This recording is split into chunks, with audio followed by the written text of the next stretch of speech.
He did not notice when Jack spoke. Got any water? Ralph looked up, frowning, from the complication of leaves.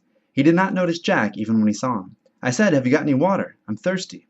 Ralph withdrew his attention from the shelter and realized Jack with a start. Oh, hello. Water? There by the tree. Ought to be some left. Jack took up a coconut shell that brimmed with fresh water from among a group that was arranged in the shade, and drank. The water splashed over his chin and neck and chest. He breathed noisily when he had finished. Needed that.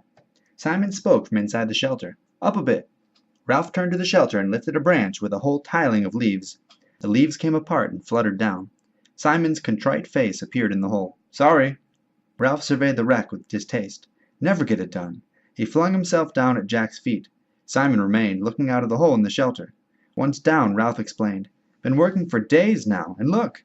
2 shelters are in position, but shaky. This one was a ruin. And they kept running off. You remember the meeting? How everyone was going to work hard until the shelters were finished? Except me and my hunters. Except the hunters. Well, the little ones are... He gesticulated, sought for a word. They're hopeless. The older ones aren't much better, do you see? All day I've been working with Simon. No one else. They're off bathing or eating or playing. Simon poked his head out carefully. You're chief. You tell 'em off. Ralph lay flat and looked up at the palm trees and the sky. Meetings. Don't we love meetings? Every day, twice a day, we talk. He got on one elbow. I bet if I blew the conch this minute, they'd come running. Then we'd be, very solemn, and someone would say we ought to build a jet or a submarine or a TV set. When the meeting was over, they'd work for 5 minutes, then wander off or go hunting. Jack flushed. We want meat. Well, we haven't gotten any yet. And we want shelters. Besides, the rest of your hunters came back hours ago. They've been swimming. I went on, said Jack. I let them go. I had to go on. He tried to convey the compulsion to track down and kill what was swallowing him up. I went on, I thought, by myself. The madness came into his eyes again. I thought I might kill. But you didn't. I thought I might. Some hidden passion vibrated in Ralph's voice. But you haven't yet. His invitation might have passed as casual, were it not for the undertone. You wouldn't care to help with the shelters, I suppose. We want meat, and we don't get it. Now the antagonism was audible. But I shall. Next time. I've got to get a barb on this spear. We wounded a pig, and the spear fell out. If we could only make barbs.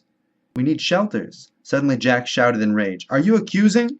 All I'm saying is, we've worked dashed hard. That's all. They were both red in the face and found looking at each other difficult. Ralph rolled on his stomach and began to play with the grass. If it rains like when we dropped in, we'll need shelters, all right. And then another thing. We need shelters because of the... He paused for a moment, and they both pushed their anger away. Then he went on with the safe, changed subject. You've noticed, haven't you? Jack put down his spear and squatted. Noticed what? Well, they're frightened. He rolled over and peered into Jack's fierce, dirty face. I mean the way things are. They dream. You can hear 'em. Have you been awake at night? Jack shook his head. They talk and scream, the little uns. Even some of the others, as if it wasn't a good island. Astonished at the interruption, they both looked up at Simon's serious face. As if, said Simon, the beastie or the snake thing was real, remember? The 2 older boys flinched when they heard the shameful syllable. Snakes were not mentioned now, were not mentionable. As if this wasn't a good island, said Ralph slowly. Yes, that's right. Jack sat up and stretched out his legs. They're batty. Crackers! Remember when we went exploring? They grinned at each other, remembering the glamour of the first day. Ralph went on. So we need shelters as a sort of home. That's right.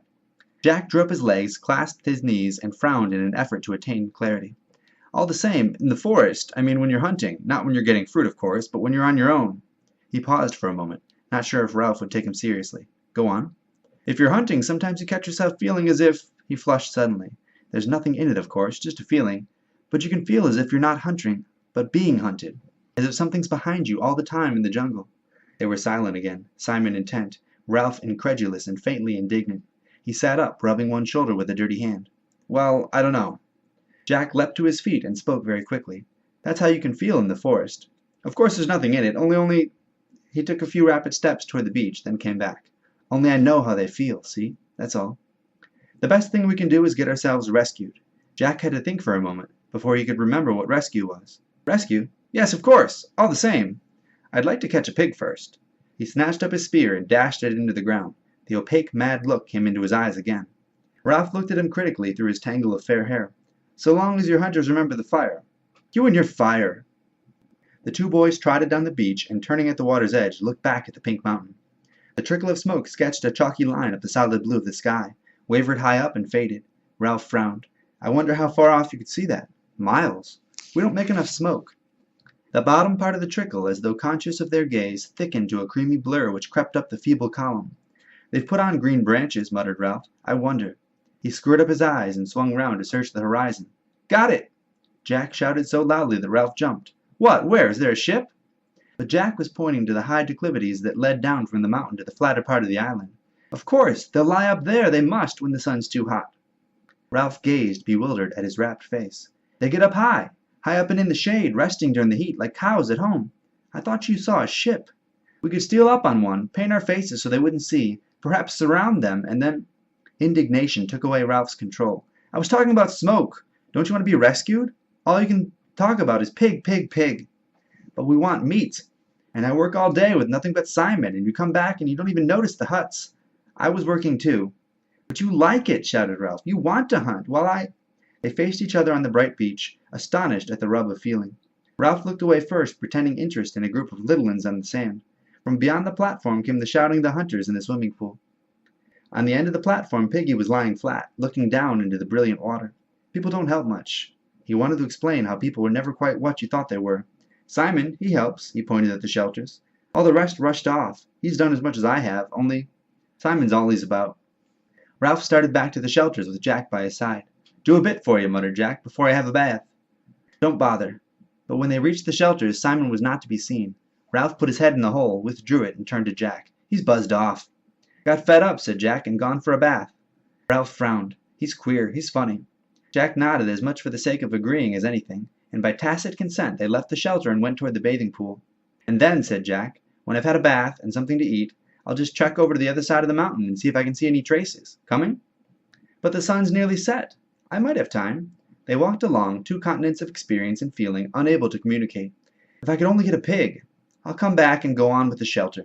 They looked at each other baffled, in love and hate.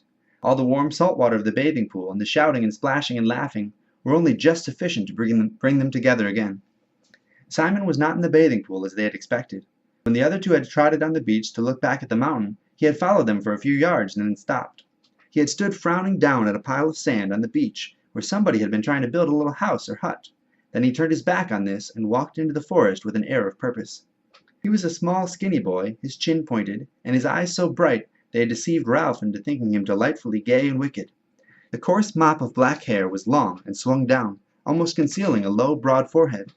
He wore the remains of shorts, and his feet were bare like Jack's. Always darkish in color, Simon was burned by the sun to a deep tan that glistened with sweat. He picked his way up the scar, past the great rock where Ralph had climbed on the first morning, then turned off to his right among the trees. He walked with an accustomed tread through the acres of fruit trees, where the least energetic could find an easy, if unsatisfying, meal. Flower and fruit grew together on the same tree, and everywhere was the scent of ripeness and the booming of a million bees at pasture. Here the little ones who had run after him caught up with him. They talked, cried out unintelligibly, lugged him toward the trees. Then, amid the roar of bees and the afternoon sunlight, Simon found for them the fruit they could not reach, pulled off the choicest from up in the foliage, passed them back down to the endless outstretched hands. When he had satisfied them, he paused and looked round. The little ones watched him inscrutably over double handfuls of ripe fruit. Simon turned away from them and went where the just perceptible path led him. Soon high jungle closed in. Tall trunks bore unexpected pale flowers all the way up to the dark canopy where life went on clamorously. The air here was dark, too, and the creepers dropped their ropes like the rigging of foundered ships. His feet left prints in the soft soil, and the creepers shivered throughout their lengths when he bumped them. He came at last to a place where more sunshine fell.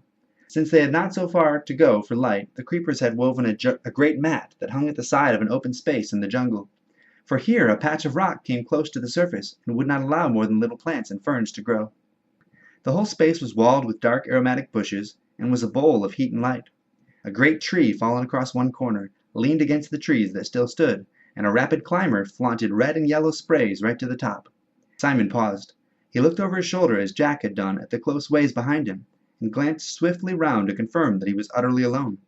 For a moment his movements were almost furtive. Then he bent down and wormed his way into the center of the mat. The creepers and the bushes were so close that he left his sweat on them, and they pulled together behind him. When he was secure in the middle, he was in a little cabin screened off from the open space by a few leaves. He squatted down, parted the leaves, and looked out into the clearing. Nothing moved but a pair of gaudy butterflies that danced round each other in the hot air. Holding his breath, he cocked a critical ear at the sounds of the island. Evening was advancing toward the island. The sounds of the bright fantastic birds, the bee sounds, even the crying of the gulls that were returning to their roosts among the square rocks were fainter. The deep sea breaking miles away in the reef made an undertone less perceptible than the susurration of the blood. Simon dropped the screen of leaves back into place. The slope of the bars of honey-colored sunlight decreased. They slid up the bushes, passed over the green candle-like buds, moved up toward the canopy, and darkness thickened under the trees. With the fading of the light the riotous colors died, and the heat and urgency cooled away. The candle buds stirred. Their green sepals drew back a little, and the white tips of the flowers rose delicately to meet the open air. Now the sunlight had lifted clear of the open space and withdrawn from the sky. Darkness poured out, submerging the ways between the trees till they were dim and strange as the bottom of the sea. The candle buds opened their wide white flowers, glimmering under the light that prickled down from the first stars. Their scent spilled out into the air and took possession of the island.